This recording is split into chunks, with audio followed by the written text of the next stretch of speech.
Bienvenue à tous, merci de votre fidélité à cette émission, des enquêtes, des reportages et des invités dans Pommes à gratter et un dessinateur, et lequel? Chonu, bonsoir. Bonsoir Jean-Loup.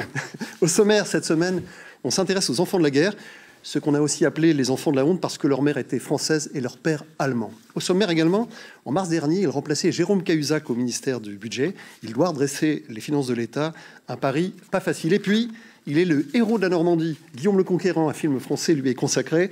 Ça s'appelle Guillaume, la jeunesse du Conquérant. C'est une association cannaise, les films du cartel qui s'y collent.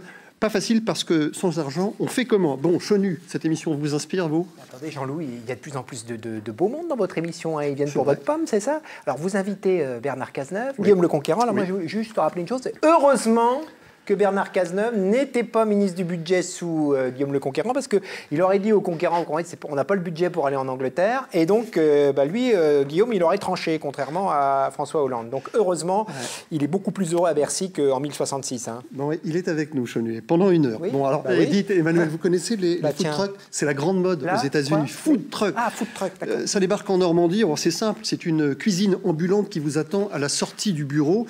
On mange au coin de la rue, mais ici, ce qui change, c'est la promesse du bien manger. Ma cuisine qui roule, un reportage gourmand d'Alexandra Hutta.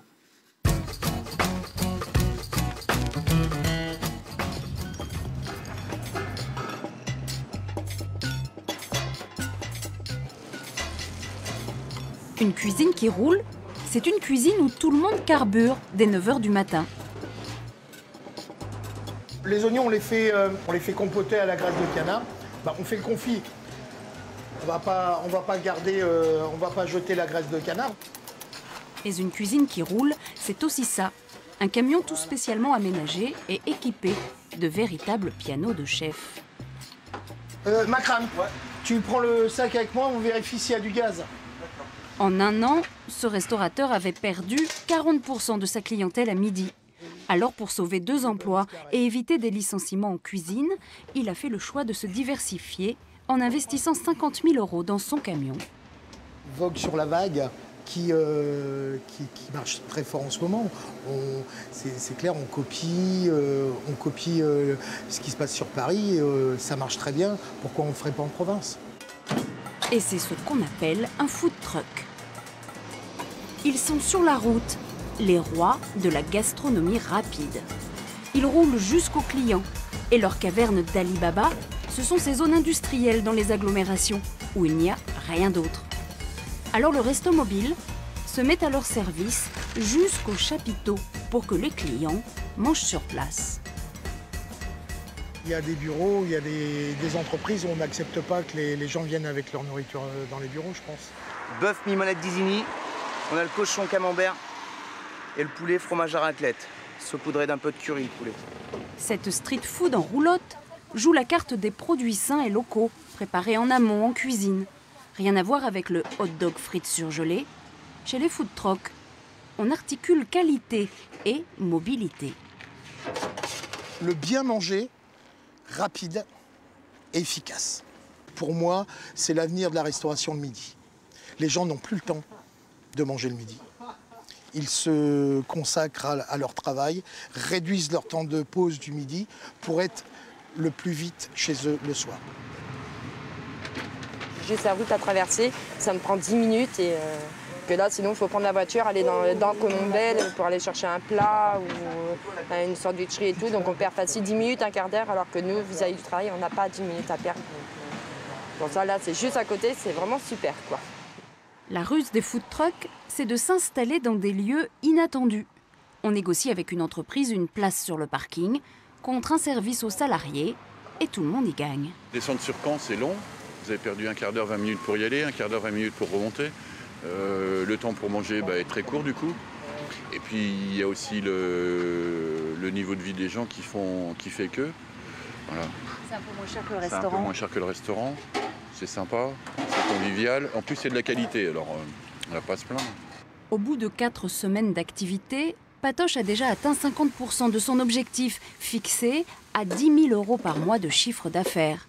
À titre de comparaison, le food truck parisien le plus rentable enregistre 7 fois plus. Je sais qu'aux États-Unis, quand j'y suis allé en 92, il y avait toutes des rues pleines de camions où il y avait asiatiques, mexicains, hamburgers, des gaufres, des crêpes, voilà, mais tous à la queue leu. Cochon camembert. Un cochon, ça marche. Vous le voulez sauce poivre ou sauce tomate? Sauce tomate. Ouais, un cochon tomate, ça marche. Alors, quel avenir pour ces camions gourmands en France? Le phénomène est lancé et à coup sûr, il ne fait que commencer. Bon appétit. Bonne journée.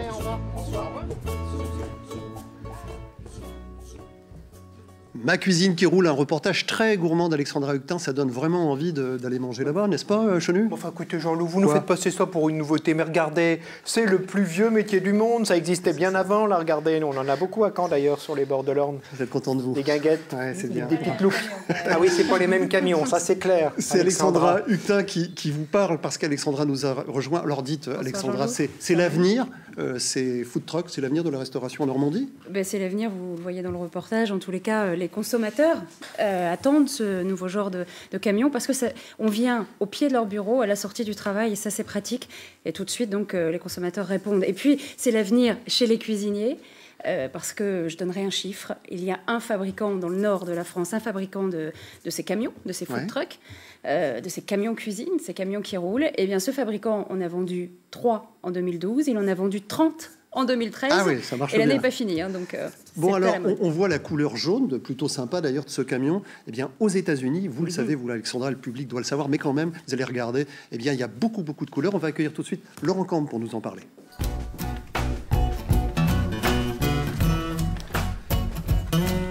Laurent, vous êtes allé vous promener sur Internet. Et alors là, qu'est-ce que vous avez vu? Alors j'ai trouvé des camions insolites, esthétiques, et beaucoup aux États-Unis, effectivement, où ça va un petit peu plus loin que l'utilitaire un peu décoré. Parce que là-bas, ils ont une ancienneté sur les food trucks. Ça fait plus d'un siècle que ça existe. Les premiers, ils étaient en Californie. C'était pour distribuer des galettes de maïs. Et c'était, vous le voyez, c'était des chevaux qui tiraient des carrioles. Alors on va voir maintenant la version californienne d'aujourd'hui. Vous voyez, c'est très décoré pour les surfeurs. Ça, c'est au Texas. Hein, ça brille, c'est du chrome. Ça, c'est à Boston, mais c'est un petit touche française quand même. Et puis New York, toujours esthétique, toujours design, avec des artistes qui s'expriment. Ce sont vraiment des très beaux camions. Celui-là était en Floride. Il a même inspiré un artiste peintre français, voilà, qui en a fait un tableau. Alors on va voir plus original avec un camion pizzeria et le four est authentique. Il est à l'intérieur. Celui-là, il vend des saucisses, hein, vous l'avez deviné. Alors là, c'est carrément un cochon blindé façon Mad Max. Ah oui, et puis là, retour en France. Là, on est à Paris, à Marseille. Hein. On joue le côté French Touch, hein, un peu authentique, avec un véhicule. C'est un Citroën Type H pour les connaisseurs. Et c'est le même que Louis la Brocante. Bravo, vous êtes corporel. Et c'est vrai que c'est le reproche. Oui. Alors, moi, je vais vous montrer le food truck en Syrie, voyez-vous. Ça, regardez, hein, ça, c'est le distributeur de dates, hein, voyez-vous. Bon, ça marche super bien, c'est super design aussi. Hein. Alexandra? Non, je disais, c'est vrai que c'est le reproche qu'on peut faire au food truck français. Quand on voit les 2-3 qui marchent très fort à Paris, c'est sobre. C'est très sobre à côté des Américains. Alors c'est sobre, alors que si on donne un petit côté comme ça, un peu rétro, comme on a vu avec le Citroën, bah, tout de suite, ça... Voilà, vous avez autre chose même, justement. Oui, alors j'en ai un encore plus original. On va voir un camion unique en son genre. Hein. C'est un camion amphibie. Ça se passe à Londres. Alors voilà, il vend des glaces sur la Tamise. C'est pas très pratique pour les clients, mais en fait, il faut savoir que c'était à l'occasion de la Semaine nationale de la crème glacée en Angleterre. Ça ne s'invente pas. C'était un petit peu un coup de pub, mais ça pourrait très bien marcher dans une ville comme Venise, par exemple, ou Amsterdam. C'est quoi la philosophie, Alexandra, je dirais, de Patoche et de ces gens-là, en général?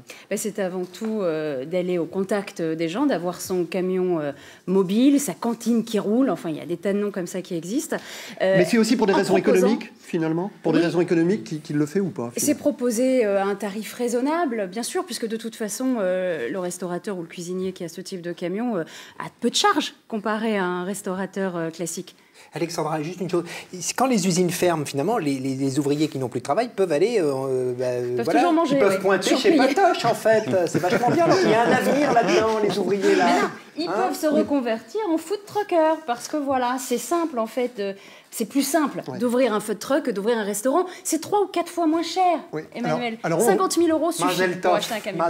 Alors on rigole, mais en même temps, c'est vrai, vous nous dites que les jeunes, par exemple, peuvent... C'est une solution. C'est une solution pour les jeunes gens qui veulent faire de la restauration? C'est clairement plus facile d'aller voir son banquier en lui disant « Moi, j'ai un projet à 50 000, 70 000, allez, à tout casser », qu'un projet à 200 000 € pour ouvrir un restaurant. Et puisqu'on parle de jeunes, Laurent Camp, est-ce que les réseaux sociaux s'y sont mêlés? Oui, c'est un peu comme comme ça qui sont montés aux États-Unis avec l'avènement des réseaux sociaux. Parce que lié. l'intérêt des réseaux sociaux, c'est de dire déjà où le camion va se situer dans la ville. Il faut pouvoir le trouver, le camion, parce qu'il ne reste pas toujours au même endroit. Vous imaginez, si vous mangez toujours dans le même food truck, vous allez manger toujours la même chose. Donc l'intérêt, c'est de se déplacer. C'est d'être abonné à tous les food trucks de sa ville, par exemple, et de savoir où il se situe. Exactement. Et puis il y a aussi le côté petite communauté, petit club qui mange la même chose. On est entre nous, entre amis. C'est un petit peu avec les réseaux sociaux que ces food trucks sont explosés aux États-Unis. Et je pense que c'est le même chemin que va prendre la France. C'est exactement ce qu'essayent de faire les food truckers français, oui.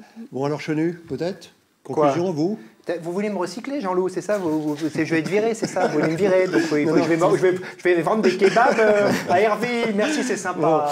Bon. Merci Laurent, merci Alexandra, merci Emmanuel. Vous restez avec nous parce que maintenant on change d'univers. Le dossier de cette émission maintenant vous emmène près d'ici, dans un château pas ordinaire, le château de Bénouville. Pendant longtemps, il y avait là une maternité durant la Deuxième Guerre mondiale. Des enfants sont nés de mères françaises et de pères allemands. Des enfants de la honte. Pour beaucoup, ils sont toujours à la recherche de leurs origines. Les enfants de la guerre de Bénouville, un reportage de Franck Baudreau.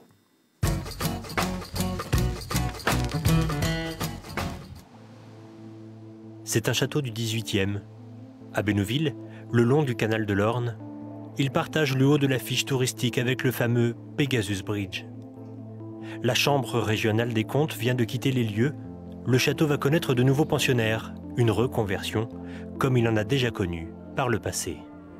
Je vais tout vous expliquer. Le château de Bénouville, acquis par le département du Calvados en 1927, est maintenant une maternité. Les mères en difficulté viennent ici. La structure est créée pour freiner la mortalité des femmes célibataires accouchant clandestinement. Car pour la plupart, c'est la misère qui les entraîne là. Ce qu'elles tentent de fuir, en ayant aussi la possibilité d'abandonner leur enfant. Plus qu'une maternité, le château devient une pouponnière, un lieu d'adoption. Et la guerre n'arrangera pas les choses. Suzy est arrivée au château en 1943. À 14 ans, elle y apprend le métier d'auxiliaire puéricultrice. Elle y fera toute sa carrière. Donc ici, c'était l'entrée de la salle d'accouchement. Il y avait une baignoire pour les bébés quand il fallait leur faire leur toilette. Et alors, il y avait une grande porte et 2 lits, séparés par un box. De la maison départementale, il ne reste rien, sauf des souvenirs, des bons pour Suzy qui s'est occupée de bébés toute sa vie, et des plus douloureux, forcément, en repensant aux mères. Vous savez, on a eu des pauvres femmes, qui ont laissé leurs enfants contre leur gré. Tout ça à cause de leur père. Vous savez, c'est pas humain, pas humain.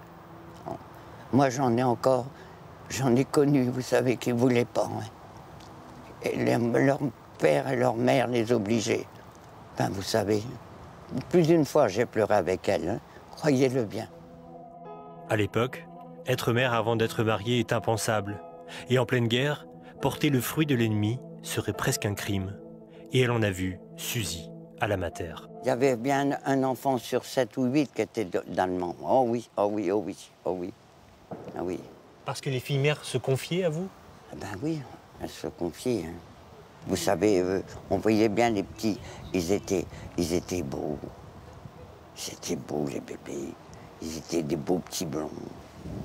Oh, yeah. Après, on a eu des petits noirs, hein. Plus tard. Voici l'un de ces enfants de la guerre rencontré en 2008. Somptueux cet endroit.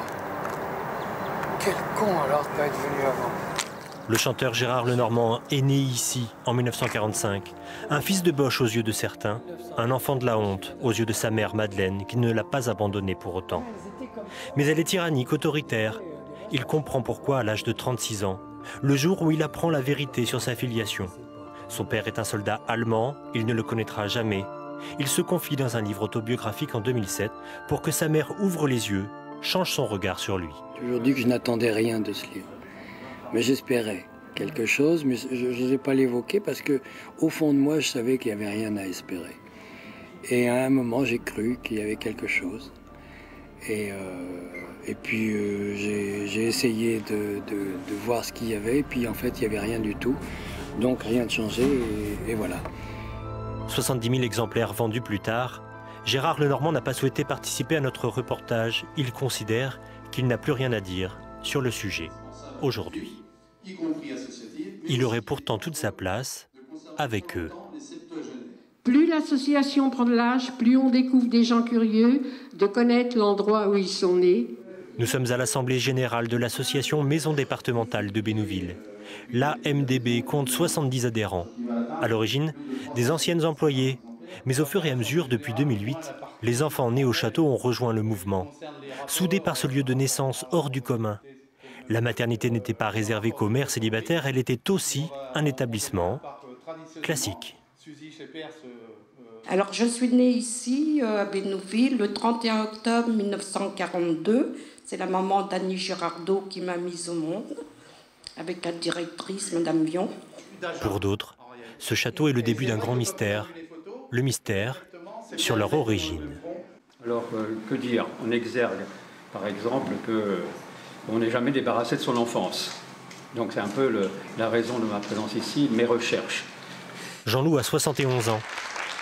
Il a été abandonné par sa mère quelques jours après sa naissance au château.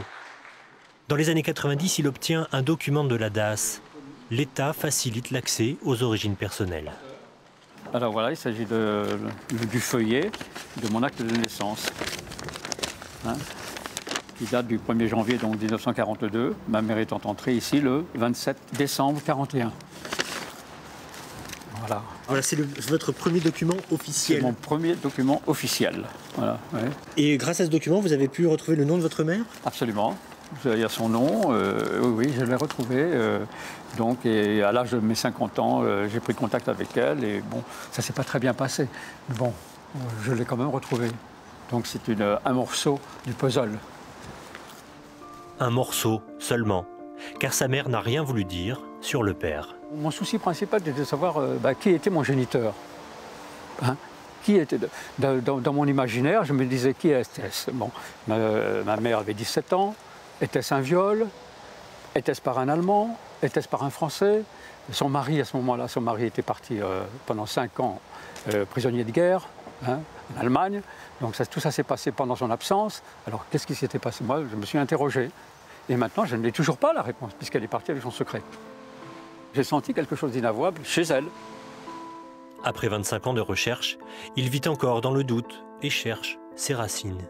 C'est pour se construire, pour avoir une identité? Oui, bien sûr, il y a recherche d'identité nécessairement, bien sûr.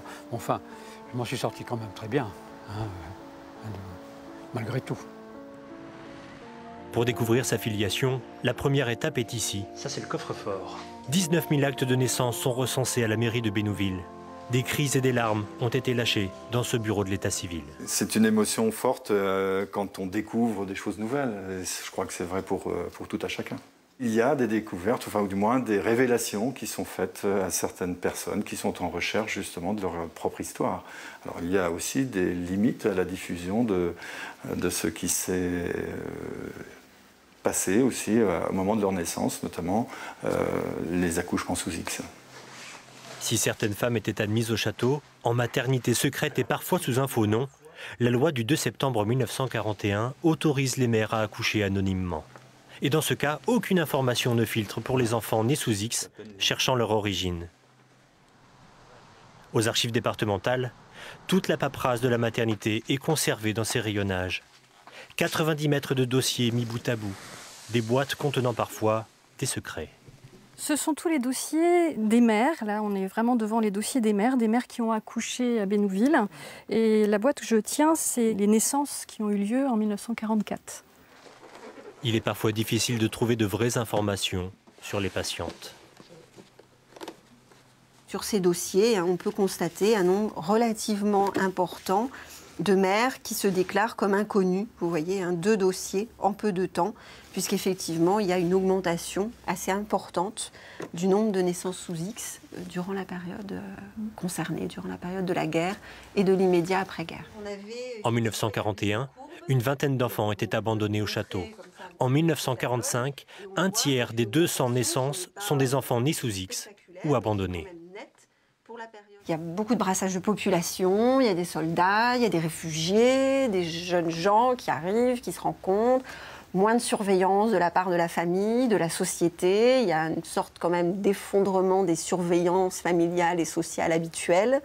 Et donc, effectivement, plus de naissances non désirées sur ces périodes-là. Alors dans ces dossiers médicaux, les informations sur les pères sont vagues, pas même un nom. On sait par exemple s'il était positif à la tuberculose, on sait éventuellement son âge, on a quelquefois une mention, il était marin, mais ça va guère au-delà. On peut trouver des petites informations un petit peu plus à la marge. Ici, l'accouchement, on montre que c'est différent des 5 grossesses antérieures. Ça veut dire que voilà, cet enfant-là n'a pas eu le même père. Et sur sa nationalité ? Jamais pour le moment, dans mes recherches, je n'ai constaté ce détail. Je ne peux pas le jurer à 100%, mais je n'ai jamais eu ces détails-là dans les fiches d'accouchement. Une dizaine de personnes vient chaque année consulter les archives, dans l'espoir d'y trouver sa filiation. Retour au château avec les anciens de la Mater. Henriette a 71 ans. Elle a été adoptée ici. Et grâce à ses recherches, elle a pu retrouver sa mère il y a seulement 2 ans. Aujourd'hui, elle constitue son album. Elle connaît enfin son histoire, leur histoire. Tout s'est joué 11 mois après sa naissance, en 1943. Ma mère, qui était séparée de son mari, a fréquenté un monsieur. Et puis ce monsieur, bon, elle voulait bien se marier avec lui. Mais il y a eu un problème, c'est que ce monsieur n'a pas voulu qu'elle garde l'enfant qu'elle venait d'avoir. Parce que j'étais issue d'un Allemand, un soldat allemand. Alors il lui a donné à choisir entre se marier avec lui ou m'abandonner. Et elle a préféré m'abandonner. Aujourd'hui, elle a retrouvé frères et sœurs, ses racines, ou presque. Moi, il me manque l'identité de mon père. Pourquoi? Pour boucler la boucle. J'ai retrouvé ma mère. Ça aurait été bien si j'avais eu une photo de mon père. Bon, le fait d'être né d'un père allemand, c'est pas un problème.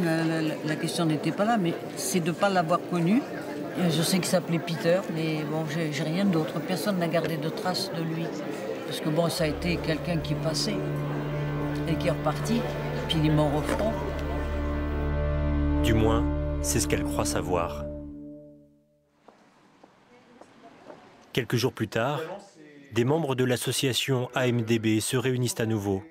Ils participent à l'écriture d'un livre sur l'histoire de la maison maternelle. Donc aujourd'hui, on s'intéresse à 2 autres chapitres et on va débuter par celui qui est effectivement consacré à la période de la guerre.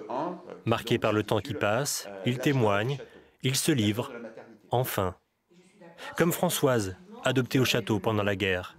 À 67 ans, elle a retrouvé sa mère, mais toute sa vie, elle s'interrogera sur son père. Était-ce un amant ou un Allemand? Je suis comme un livre qui n'aurait pas d'introduction. Prologue censuré. Il me manque des pages. Je le sais, depuis 45 ans, la plaie n'est pas refermée et ce n'est pas du sparadrap qui la guérira. Je resterai peut-être à jamais Françoise Janine Paulette, enfant de 3 prénoms.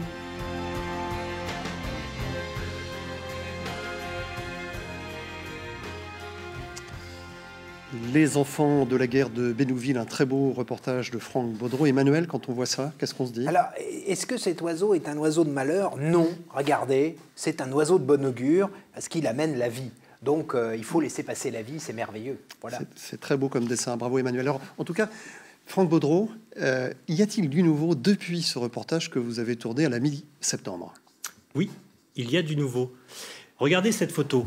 Henriette, 71 ans, dans ce reportage, nous dit qu'elle a un regret dans sa vie, c'est de ne même pas avoir ne serait-ce qu'une photo de son père. Eh bien, je viens de la contacter et depuis le tournage de ce reportage, elle vient de retrouver une photo. Comment l'a-t-elle retrouvée, cette photo, Franck? Alors, sa mère est décédée cette année et elle a donc retrouvé avec elle une grande sœur. Et lors de ce décès, la grande sœur a fouillé un peu dans les affaires de sa mère et elle a retrouvé une petite photo, très discrètement. Et là, un tilt. Elle se dit, mais oui, je connais cet homme.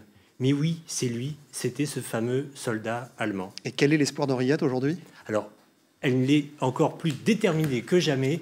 Et elle dit, maintenant que j'ai une photo, c'est très bien, je ne vais pas m'arrêter là, je vais continuer. Et tant que je n'aurai pas un nom, je chercherai. Je vous présente nos invités. Valentin Schneider, vous êtes historien de la Deuxième Guerre mondiale. Bienvenue dans cette émission. À côté de vous, Michel Blanc, président de l'association Cœur sans frontières.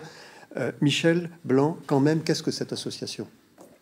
Alors, l'association s'est créée en 2005 à la suite d'un colloque qui a été organisé par un journaliste du Figaro qui s'appelait Jean-Paul Picapert et qui, à cette époque-là, nous a regroupés parce qu'on avait l'impression que nous étions tous seuls. Moi qui suis un enfant de la guerre, puisque dans notre association, nous sommes tous des enfants de la guerre et nous avons tous recherché notre identité. Et à ce moment-là, ce journaliste qui est donc, comme je disais, M. Jean-Paul Picapert, nous a fait venir en Allemagne, à Berlin, aux archives de la Vast. Nous étions plus de 200 personnes et on s'est découvert tous ensemble des enfants de la guerre. Et on s'est dit, mais nous sommes si nombreux que cela, qu'est-ce que nous devons faire?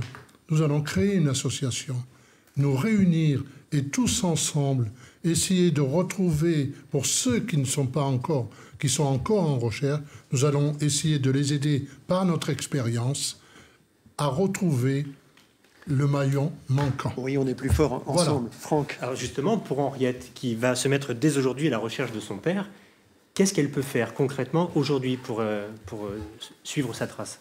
Écoutez, je dirais qu'il faudrait que je sache ce qu'elle détient comme document pour l'instant, parce qu'on a quand même des ouvertures assez importantes, ne serait-ce que par les archives nationales en France, ou départementales aussi en France, ou par les archives de l'armée allemande à Berlin, de la Wehrmacht, qui s'appelle la Vast. Bon, à partir du moment où elle a des éléments, on peut trouver des éléments, on peut trouver. Il faut chercher. Il faut savoir que nous cherchons une aiguille dans une botte de foin, bien souvent, mais si on persiste, je dis toujours, il faut avancer, il ne faut pas désespérer, il faut tenir le choc et on trouve, on arrive à trouver. Je vois l'historien dire, faire ça, opiner du chef, comme on dit, à ce que dit Michel Blanc, Valentin Schneider. Oui, la difficulté principale, je dirais, elle réside dans le fait de la complexité de la structure de l'armée allemande d'occupation en France, qui est très complexe, avec beaucoup de petites unités, des grandes formations, et une rotation assez rapide des troupes, et ce qui demande une connaissance finalement des structures de l'armée allemande pour pouvoir creuser la question de la paternité, puisque bon, je travaille parfois avec des enfants de la guerre qui me posent la question, est-ce que je peux aider dans la recherche d'une unité qui est stationnée dans une certaine localité à un certain moment de la guerre? Oui, effectivement, il y a des moyens de trouver ce type d'unité, puisque ce sont souvent des enfants de la guerre qui éventuellement connaissent uniquement le prénom du soldat et qui connaissent le lieu de stationnement de l'unité à un moment donné, le moment qu'ils calculent par rapport à leur date de naissance. Donc là, effectivement, avec ce type d'informations, on peut tenter d'aller plus loin avec les archives allemandes. Aujourd'hui, Henriette a très peu d'informations. Ce qu'elle sait, c'est que son père s'appelait Peter, qu'il était cuisinier dans un régiment qui était basé proche de Lisieux. Est-ce que ce sont des informations suffisantes pour se mettre sur la piste? Le problème, c'est que le nom de Peter, c'est un nom très générique dans l'armée allemande. Il doit y en avoir des centaines de milliers.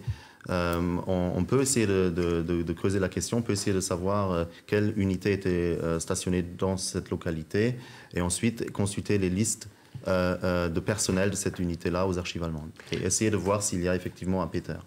Michel Blanc, est-ce qu'on a une estimation de ce nombre d'enfants de la guerre, que ce soit en France, en Europe ou bien même ici en Basse-Normandie? En France, oui, ça a été estimé, malgré que ce ne soit pas tellement quantifiable, si vous voulez. Mais M.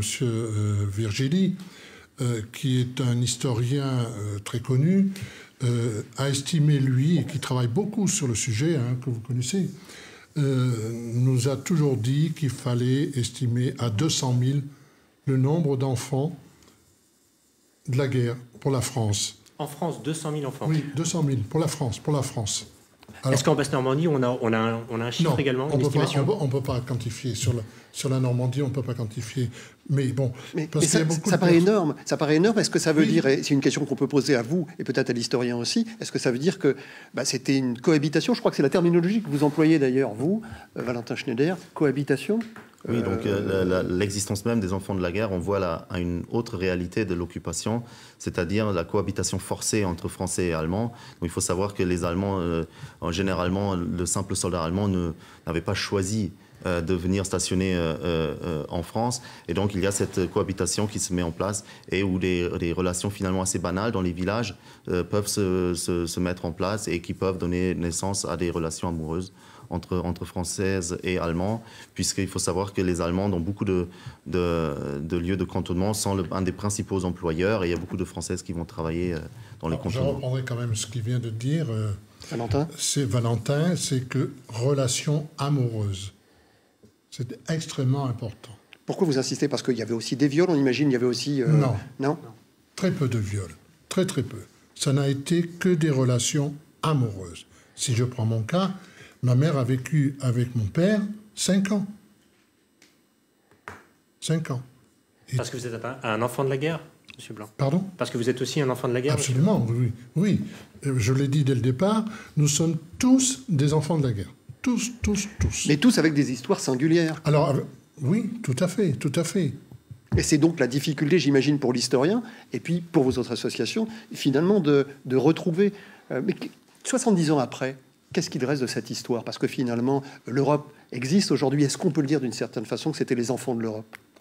Il existe énormément d'archives en Allemagne et aussi en France, des listes de personnel, des noms, des fiches individuelles de quasiment tous les soldats de l'armée allemande, où on peut retracer leur itinéraire à travers l'Europe occupée, les zones de combat qu'ils ont fréquentées. Avec ces documents-là, on peut continuer à travailler. Donc le début de l'Europe, quand est-ce qu'il commence? Oui, effectivement, je dirais le fait d'avoir ces millions de soldats allemands qui parcourent l'Europe et qui vont, entre guillemets, à la rencontre de l'Europe occupée et qui vont avoir des contacts avec des cultures très, très différentes. D'un bout à l'autre, à mon sens, ça contribue aussi à la construction de l'Europe. Oui, mais Franck, avec aussi des mots comme fils de Boche, etc. Fils de Boche, Schleu, Fritz, les frisés, tout ce côté péjoratif. J'imagine que quand on vous contacte dans votre association, M. Blanc, Cœurs sans frontières, il y a de la souffrance. C'est de la souffrance qui s'exprime. Énormément de souffrance. D'ailleurs, on l'a vu dans le reportage. Les souffrances que peuvent avoir toutes ces personnes qui, à un moment donné, ont découvert qu'elles avaient un père qu'elles ne connaissaient pas et que c'était un maillon manquant et qu'elles voulaient absolument récupérer ce maillon qui leur appartient. On essaie de se construire, d'obtenir son identité en ayant ce genre d'informations. Il faut, absolument. Oui, parce qu'il y a plusieurs questions qui se mêlent finalement. Il y a l'abandon, il y a le fait d'être un enfant de la guerre, il y a le rapport à sa propre identité, et puis il y a l'histoire avec ça. Ça fait beaucoup de questions, non, pour des enfants devenus adultes? Michel Blanc ou l'historien? Non, je le laisse répondre. Valentin? Non, le problème, à mon sens, c'est que les Allemands aussi, les soldats allemands qui étaient ici, avaient aussi leur vécu avant la guerre, et un certain nombre d'entre eux étaient mariés et avaient des relations extra-conjugales dans l'Europe occupée. Et il y a là aussi une difficulté pour certains enfants de la guerre qui vont qui réussissent à retrouver leur famille en Allemagne, mais qui finalement vont trouver des portes fermées puisqu'on ne voudra pas de cet enfant dans la famille. Allez. Ça, ce sont certains cas qui existent. Une conclusion, messieurs, vraiment. Je vous en prie, Franck. On vous parlait justement des recherches, mais est-ce que, dans l'autre sens, est-ce que un soldat allemand peut se mettre également à la recherche d'un enfant ici en France aujourd'hui? Est-ce que cette démarche existe dans ce sens-là? Oui, j'ai eu le cas pour la famille d'un soldat qui a stationné au Havre et qui savait que ce soldat-là avait conçu un enfant en France et qui avait essayé de le retrouver. Et ça avait été une recherche assez difficile et finalement infructueuse, je crois.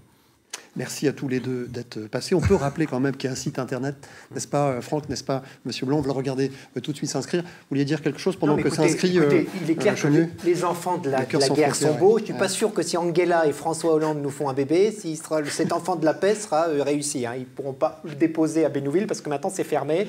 En tout cas, visiblement, ils ne sont pas très ravis de leur progéniture actuellement. Bon, alors moi je rappelle cœursansfrontières.com. Merci beaucoup Valentin Schneider. Merci à vous Michel Blanc. Merci Franck. Allez, toute autre chose. Il est arrivé au ministère du Budget en mars 2013. Je parle de l'ancien député maire de Cherbourg, Bernard Cazeneuve, qui a remplacé Jérôme Cahuzac. Il est devenu ainsi un peu plus connu du grand public, même s'il reste un homme discret. Et cet homme à Bercy, eh bien, est-ce un atout pour la Basse-Normandie? Bernard Cazeneuve au budget, un reportage de Stéphanie Potet.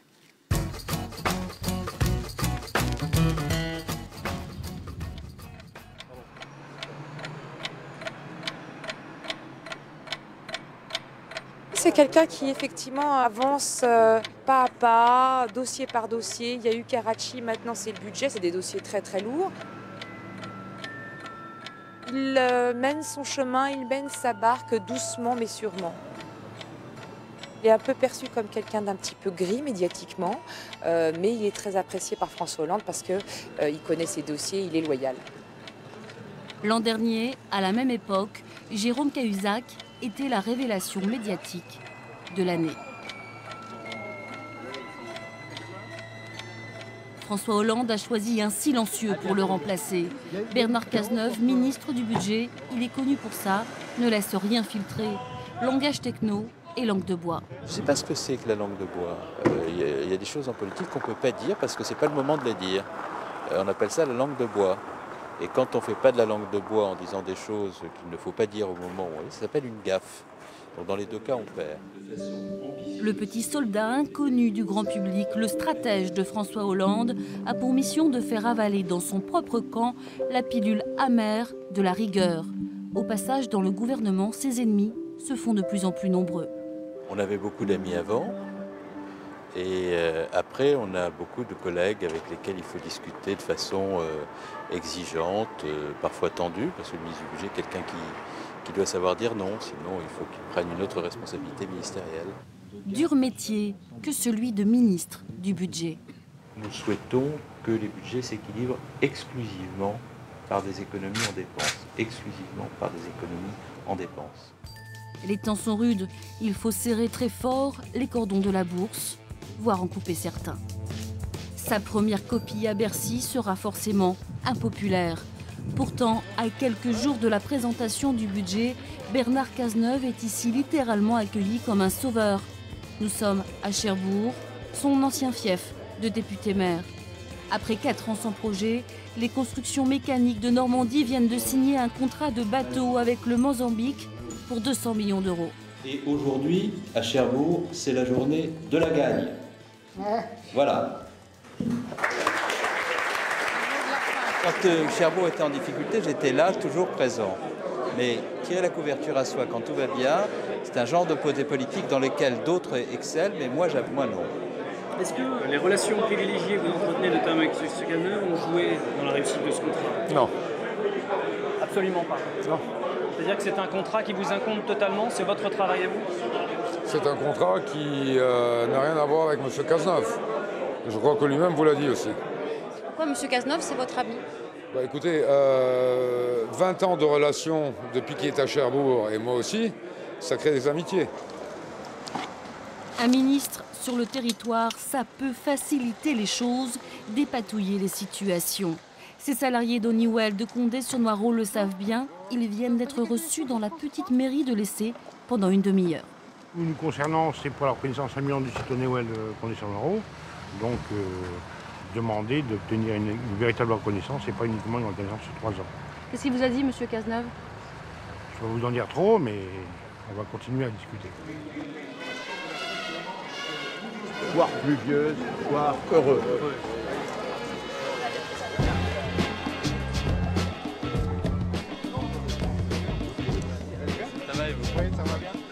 Je suis en pleine préparation du budget et je ne suis pas parti plus de 2 jours cet été en vacances parce qu'il fallait préparer la loi de finances. Et par conséquent, venir à laisser inaugurer une foire, c'est pour moi une manière de pause. Pas seulement fiscale, de pause. À Paris, Bernard Cazeneuve s'est installé au cœur du premier cercle. À l'essai, devant les ânes du Cotentin, l'histoire est tout autre. Un ministre ? C'est qui le monsieur? C'est bon. Vous n'avez pas goûté en fait? Non, non. C'est qui en fait, le ministre? Le fol. Ça va bien? Bonjour, ça va bien? Je disais qu'on le connaît un peu parce que j'ai travaillé un peu avec lui sur Cherbourg quand il y avait les problèmes de l'abattoir. Et je disais qu'aujourd'hui, il apporte quelque chose dans la Manche. La discrétion cultivée de Bernard Cazeneuve a un prix, le déficit de notoriété. Qu'à cela ne tienne, le ministre continue de s'acquitter de tâches dépourvues de glamour, comme du temps où il était encore député-maire. Aujourd'hui, c'est Bernard Cazeneuve, le maçon, qui pose la première pierre de la maison de l'artisanat de Coutances. L'homme entretient ses réseaux. Il n'arrête pas de me dire, fais-moi passer les dossiers, les messages, et pas simplement pour Cherbourg et la Manche, pour l'ensemble de la région. Donc c'est très intéressant d'avoir cette relation. Il est au gouvernement, moi je suis à l'action sur un territoire, et de voir comment les messages que je lui fais passer, l'insertion de ces messages dans sa problématique générale, comment ça fonctionne. Je pense que c'est pour moi, président de région, vraiment une occasion très riche. Halte éclair à Cherbourg pour l'inauguration du centre commercial flambant neuf. Opération phare du programme de renouvellement urbain que Bernard Cazeneuve a voulu pour la ville. C'est promis, le ministre reviendra et pas les mains vides. Dans les couloirs feutrés de la République, le soldat de François Hollande poursuit son objectif. Réduire les déficits publics par des économies plus que par l'impôt. Quand on a été élu pour redresser les comptes d'un pays qui est en difficulté, dans lequel il y a énormément de tensions, de divisions, le rôle c'est d'apaiser, de réussir. C'est ce que j'essaie de faire. Et il a appliqué sa loi, celle du verrouillage, pour mener les négociations. Les arbitrages ont peu fuité dans la presse. Pourtant, le projet 2014 est bien un budget de rigueur. Son concepteur, Bernard Cazeneuve, est probablement la personne qui en sort le plus indemne. Bernard Cazeneuve au budget, un reportage de Stéphanie Poté. On vous pose quelques questions dans quelques instants, Stéphanie, pardon. Emmanuel ? Oui, écoutez, alors Jérôme Cahuzac, c'était l'homme qui adorait les croix blanches sur les fonds rouges. Voyez-vous, il avait, bon, c'est le drapeau de la Suisse. Oui. Par contre, Cazeneuve, lui, il aime les croix rouges sur le fond blanc parce qu'il barre toutes les dépenses. Voyez-vous, c'est monsieur stylo rouge. Dépenses, je barre. Alors, hein, justement, ouais, Emmanuel, comme vous parlez de Jérôme Cahuzac, a-t-il, Stéphanie, hésité, Bernard Cazeneuve, à remplacer Jérôme Cahuzac ? Alors, il faut se souvenir du moment, la scène hyper médiatique, le scandale d'État, Jérôme Cahuzac a fraudé. Cazeneuve, c'est du pur jus, il dit on ne remplace pas Jérôme Cahuzac, on lui succède. Alors on est vraiment dans du phrasé Bernard Cazeneuve, c'est-à-dire qu'il y a une discrétion affichée, mais derrière cette discrétion, il y a toujours... C'est un homme qui calcule ses mots, qui calcule sa stratégie, c'est un homme qui a de l'ambition, qui avance doucement, mais sûrement. Et puis quant à savoir s'il a hésité, alors certains disent que oui, lui, il dit qu'il n'a pas eu le temps d'hésiter. Et puis, il faut se souvenir que quand Bernard Cazeneuve est nommé par le président de la République au budget, il est ministre des Affaires européennes et il vient de faire voter le traité budgétaire européen. Donc, en fait, ce sont des portefeuilles qui s'emboîtent l'un dans l'autre. Aide-t-il sa région ? Parce que la Basse-Normandie... Alors, Bernard Cazeneuve, il a un attachement très fort à la Basse-Normandie, au Nord-Cotentin, à Cherbourg. C'est un parachuté, c'est-à-dire que la prise, il est arrivé au début des années 90. Et en fait, c'est effectivement un député, un maire qui s'est beaucoup battu, qui s'est investi dans les problématiques du territoire, la défense, notamment l'affaire Karachi. Ça a été le dossier qui l'a aussi propulsé sur la scène nationale. Et il a quand même réussi à faire venir le président de la République pour lancer l'appel à manifestation d'intérêt pour l'hydrolien qui ouvre une nouvelle ère dans le département le plus nucléarisé au monde. Il faut se souvenir que Bernard Cazeneuve, c'est aussi le député qu'on appelait Monsieur Kojema. Et puis, il affirme par ailleurs, au grand désarroi de certains Cherbourgeois, qu'il ne sera plus jamais maire de Cherbourg. Si vous le dites. Merci Stéphanie. Alors Emmanuel ? Oui, mais moi je vous dis, écoutez, c'est aussi l'homme de Cherbourg. Donc le Cherbourg, c'est les sous-marins et il n'a pas encore touché le fond en matière de déficit. Hein. Il va falloir encore plonger encore plus bas, je pense que c'est une catastrophe. Hein. Emmanuel, un peu plus de légèreté dans cette médiation. Volontiers. Oui, mais si vous voulez, pour se quitter d'un fief à l'autre, d'un pouvoir politique d'aujourd'hui à celui d'hier, il n'y a qu'un pas que l'on franchit allègrement. Guillaume le Conquérant, il y a un film qui sort ces jours-ci, enfin qui va sortir ces jours-ci, on l'espère en tout cas. Ça s'appelle Guillaume, la genèse du Conquérant, la jeunesse du Conquérant. C'est un film à très petit budget. On regarde et puis on en parle tout de suite après.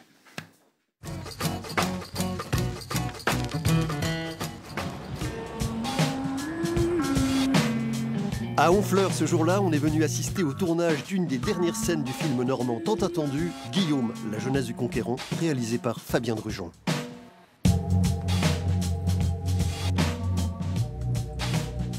On est avec Fabien dans la rue de la Prison. Fabien, qu'est-ce que vous regardez avant le tournage de votre scène? En fait, c'est par rapport au dispositif. C'est-à-dire que je suis principalement à l'épaule, mais normalement, je devais compléter avec des plans grues. J'essaye en fait de exactement les placer pour leur donner des instructions précises, savoir où est-ce que je vais mettre la grue, la caméra et tout. Ouais. Là, on va se tourner pour voir son visage, donc on va voir tout ça. Vous avez un problème, c'est avec le port en fait. Il ne faut pas qu'on voit évidemment le port d'Honfleur aujourd'hui. On est censé en plus se passer à Bayeux, et Bayeux c'est assez calme au niveau des ports. Donc, au pire, on effacera, on peut scouter des choses. Vraiment de l'allure, hein, on essaie d'y mettre un peu de cœur. On trouvait ça rigolo de se faire une rue médiévale. On n'avait pas fait ça sur ce film-là encore, donc voilà, c'était l'occasion. Avec 2-3 choses, des poules, des têtes de cochon qui rajoutent un peu de vie, et puis voilà. Quoi. Vous avez des moyens pour le faire enfin, c'est-à-dire, vous faites comment? Parce que quand même, tout ça, vous l'avez récupéré où? On a fait des choses avant sur ce thème-là, notamment pour Arte, on a fait un truc. Et puis on a commencé le film il y a un moment, il y avait un peu de sous au début, il n'y en a plus du tout.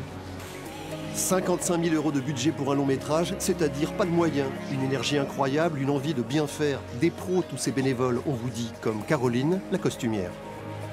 Avant, j'étais comédienne. Et je me recycle depuis Guillaume. C'est mon set de la chaussette et de la botte. Ça protège la cheville pendant les bagarres. Et en même temps, ça donne chaud. Vous faites même ça? Oui, alors ça, je l'ai jamais fait de ma vie. C'est juste, en fait, la maquilleuse qui est aussi ma chère et tendre m'a appris hier soir à faire ça. Parce qu'elle n'est pas là, elle n'est pas là aujourd'hui parce qu'elle déménage.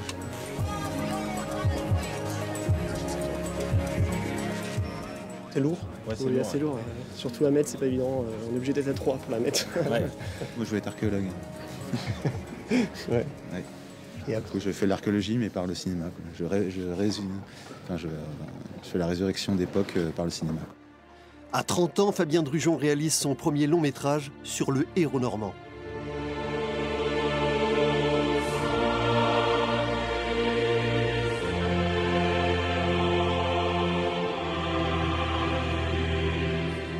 Fabien a décidé de tourner au château de Caen. C'est anachronique évidemment, puisque nous on parle de la jeunesse et ce château n'existait pas encore. Le château, non, le château n'existe pas pendant la période de la minorité de Guillaume, puisqu'on pense qu'il a été construit à partir de 1060, vers 1060. On est de toute façon dans un lieu où Guillaume est passé, et bien passé, puisqu'il en est le fondateur, et du château et de la ville. Alors pourquoi le château de Caen? Parce qu'il est en bon état. Et en fait, c'est important de ne pas tourner dans des ruines, parce qu'évidemment, à l'époque, les choses n'étaient pas neuves non plus, tout à fait.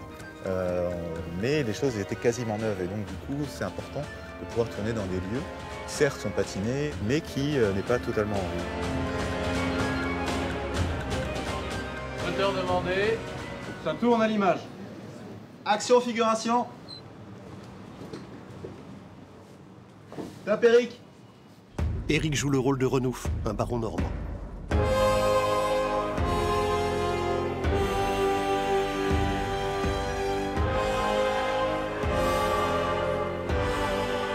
C'est le grand méchant de l'histoire un peu, c'est un peu le Dark Vador de Guillaume, donc voilà, c'est plutôt très plaisant à jouer, parce que c'est le genre de rôle qu'on aime bien quoi, quand on est acteur, parce que c'est bien de pouvoir faire le méchant et voilà, l'assumer de temps en temps, donc c'est plutôt très agréable.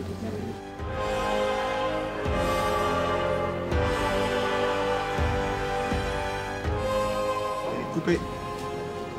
C'est coupé. Alors, tout le monde, on va la relancer. Le complice de Fabien Drugeon, c'est Jonathan Perru, le producteur du film. Action, figuration. Avec Fabien, il est l'un des créateurs des films du cartel, un producteur bénévole lui aussi, comme tous les comédiens du film. Nous, on a accepté de ne pas être payé, voilà, parce que le projet nous faisait rigoler, que Joe, je le connais, Jonathan, je l'avais croisé il y a quelques années sur un autre projet, il nous avait filé un coup de main pour un tournage ici, et puis donc, voilà, quand il m'a appelé, moi, ça m'a plutôt fait marrer, c'était à ce moment-là, je travaillais pas, donc voilà, on s'amuse bien. Hein. Pour rencontrer l'équipe des films du cartel, il faut se rendre sur le port de Caen, dans les locaux d'un lieu associatif. La fermeture est claire. Robert, ton fils te succédera. Nous le jurons. C'est un bâtard. Rome n'acceptera jamais qu'il devienne duc. Le film doit sortir en novembre. Bah, sur ça qu'on monte quand même au fur et à mesure, donc ça avance. On est déjà à 60. C'est presque du tourné-monté, enfin faut pas exagérer, mais vous tournez une scène et très vite vous êtes là. Derrière, Ce n'est plus un enfant. Et son statut de bâtard fait de lui un imposteur et non un prince. C'est un peu notre super-héros local. Là, on a un des destins les plus fascinants des 1000 dernières années, objectivement, hein, si on regarde l'histoire. Je souhaite aussi que le film ne soit pas jugé avec complaisance. On a voulu jouer aux grands, soyons jugés comme les grands. Drugeon et sa bande ont du talent, le film est prometteur. On espère que les Normands envahiront les salles de ciné. Bientôt sur vos écrans, Guillaume, la jeunesse du conquérant. Et oui, on vous l'a dit, peut-être en novembre, peut-être en décembre, mais même peut-être en janvier. Ce film qui a débuté il y a 2 ans déjà, eh bien, évidemment, n'a pas beaucoup d'argent. Petit budget. Bon, reste-t-il un esprit Guillaume ? Que reste-t-il de l'esprit Guillaume, Emmanuel ? Mais écoutez, d'abord, il faut rendre hommage à Mathilde, hein, c'est elle qui a tourné le premier film, hein, elle en a brodé de la pellicule. Moi, je dis, écoutez, Guillaume, il est parti en 1066, avec les meilleurs, les prix Nobel, les meilleurs, hein, ils sont restés en Angleterre, ils ne sont jamais revenus, c'est pour ça qu'on est à 6 heures de Paris en train, c'est ça à peu près ? Oui, mais on n'est pas loin de l'Angleterre, on a bien. Bon, à la rame, oui, par contre, Jean-Loup, hein, c'est pas drôle. Hein. Revenez, compagnon de Guillaume, on a besoin de vous. Quel est votre deuxième prénom ? Guillaume, moi, Gisèle, oui, Henriette, non, Emmanuel. Bon, voilà, Emmanuel. Marc-Paul. C'était un plaisir. Merci. Merci Jean-Loup. Merci Emmanuel. Merci à Loïc Lemarchand qui réalisait cette émission. Merci à Nathalie Valin, aux équipes de France 3 Basse-Normandie. Vous pouvez bien sûr, évidemment, aller faire un tour du côté de l'Internet. Vous y allez, vous, j'espère, parfois, évidemment. Facile, ça s'inscrit. Et puis on se retrouve dans un mois pour une prochaine pomme à gratter. Et puis je peux vous le dire, Emmanuel. Oui, Jean-Loup. Ça va gratter. Ah, ça va gratter. Ça me gratte déjà. Au revoir.